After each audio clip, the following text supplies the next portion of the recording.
Okay, Assalamualaikum warahmatullahi taala wabarakatuh dan selamat sejahtera. Hari ini kita sambung bab 2 sejarah 2.2 zaman air batu. Okey. Jadi kita buka buku teks.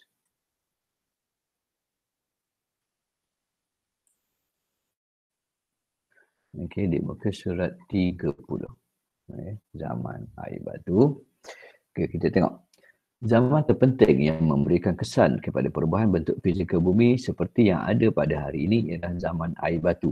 Dia kata zaman terpenting. Apa sebab terpenting? Zaman air batu ialah garis masa geologi yang menunjukkan suhu bumi menurun.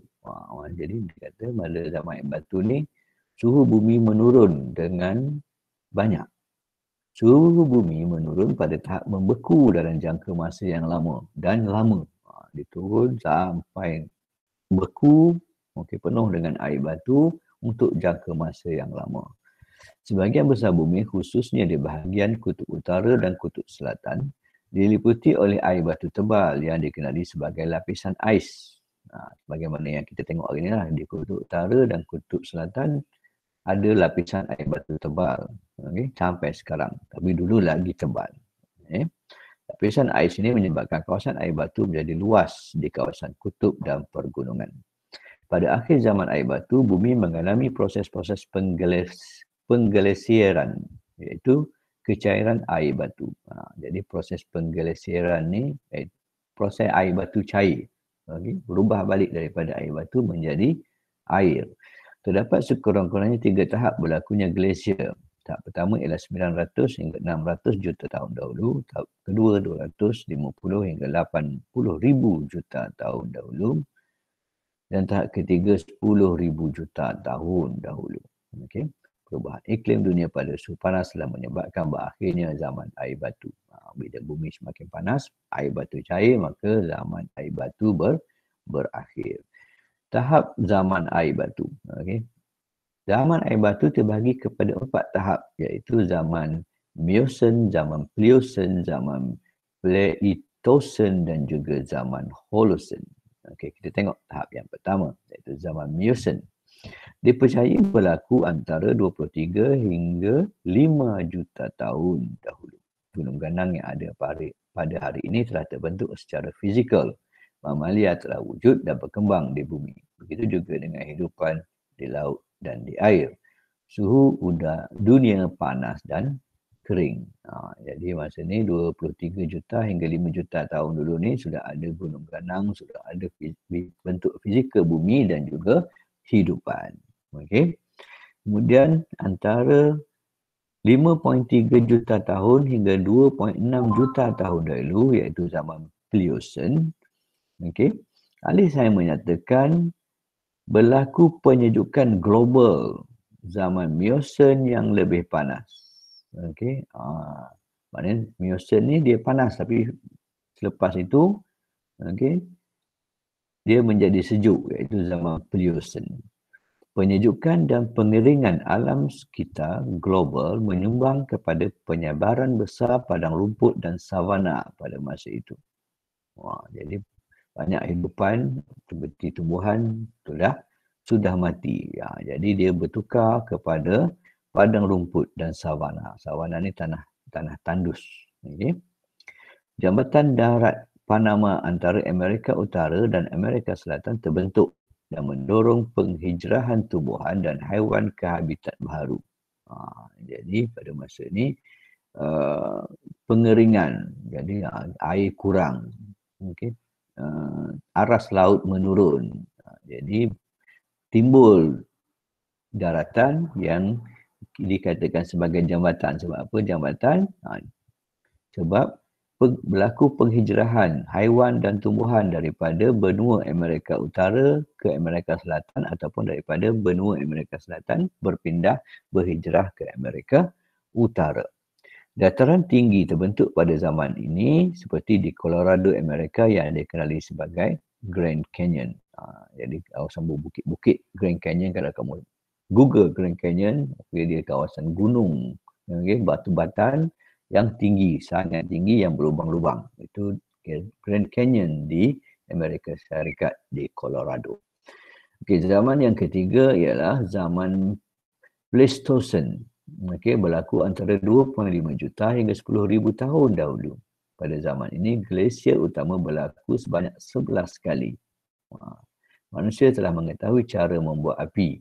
Kebanyakan binatang yang wujud pada ketika itu masih kekal hingga hari ini. Manusia dipercayai telah sampai ke Australia melalui jalan darat dari Asia Tenggara. Pentas Sunda sekitar 50,000 tahun dahulu. Jadi pada zaman Pleistocene ni, iaitu antara 2.5 juta hingga 10,000 tahun, berlaku pengglasiran, iaitu berlaku pemanasan global pada bumi dan pencairan air batu. Ini menyebabkan suhu bumi semakin meningkat dan kenaikan aras laut.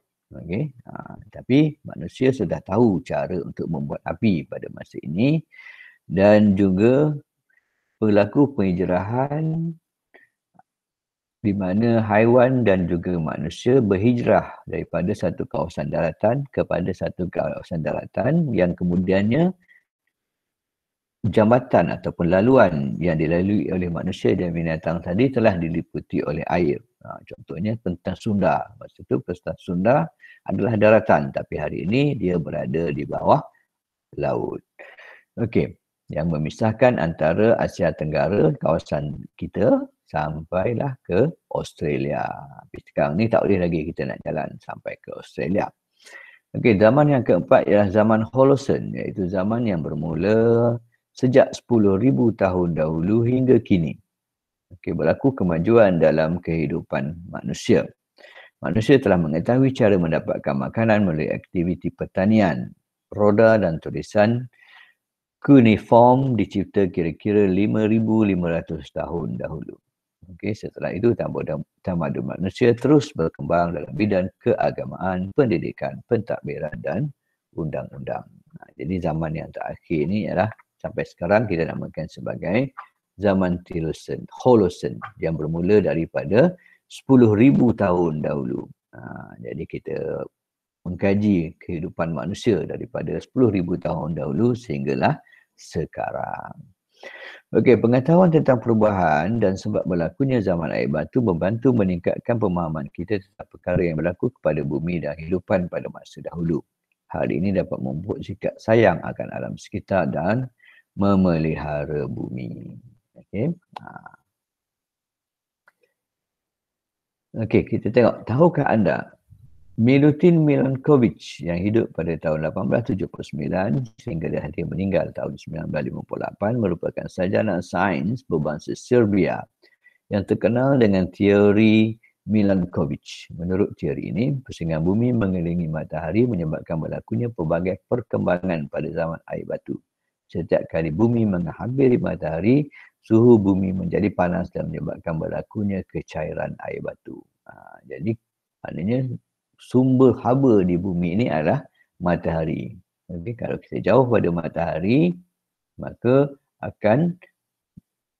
suhu bumi akan mengalami penyejukan dan terbentuk air batu. Dan bila bumi mendekati matahari atau dekat dengan matahari, maka suhu bumi meningkat dan air batu akan mencair. Okey. Zaman air batu yang berlaku semenjak jutaan tahun dahulu memberikan kesan besar terhadap bentuk fizikal muka bumi dan kehidupan yang ada. Kebolehan manusia, khususnya ahli sains, telah membantu kita mengetahui sejarah bumi dan kehidupannya pada masa lalu. Pengetahuan ini juga penting bagi memandu manusia menghadapi cabaran kehidupan pada masa hadapan. Okey, jadi semua ini ilmu-ilmu ini membantu kita untuk bersedia jika berlaku sebarang perubahan yang besar pada bumi pada masa hadapan. Okey. Okey, jadi sebagaimana biasa di setiap pelajaran kita akan buat sedikit latihan dalam buku teks. Okey, jadi hari ini 2.2 latihannya 2.2 zaman air batu. Satu soalan saja. Nama dan terangkan secara ringkas 4 tahap zaman air batu. Nama dan terangkan secara ringkas 4 tahap zaman air batu. Jadi itu saja untuk 2.2 zaman air batu. Sekian, terima kasih. Assalamualaikum warahmatullahi wabarakatuh dan selamat sejahtera.